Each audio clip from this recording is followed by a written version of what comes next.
Preponderance is a funny term. It's a term that means the legal burden of persuasion, how much evidence you have to have as a plaintiff, the person bringing the lawsuit, in a civil lawsuit to be entitled to win the case. And in civil cases, as opposed to criminal cases, the burden is called preponderance of the evidence, and I often hold up my hands like this because it's very much of a balancing scale type of thing.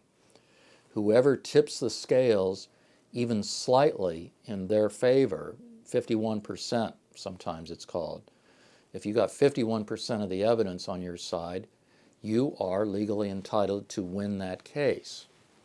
Now, some people don't like that legal standard. Some people say, well, look, if you've got millions of dollars on the line, I think patients or plaintiffs should have a much higher burden. It should be more like what you see in criminal court.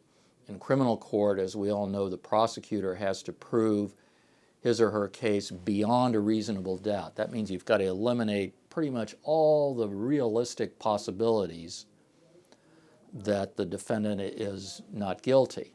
So it's a big burden for prosecutors, and the reason is that if we're talking about putting somebody in jail, especially for a long time, you want to have a lot of evidence and you want to be very, very confident of the case before you decide it.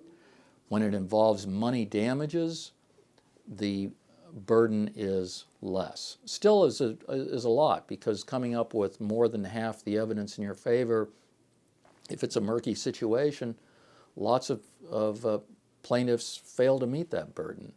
So it's an important evidentiary standard, an important burden of proof, and that's one that we work with every day at our law firm.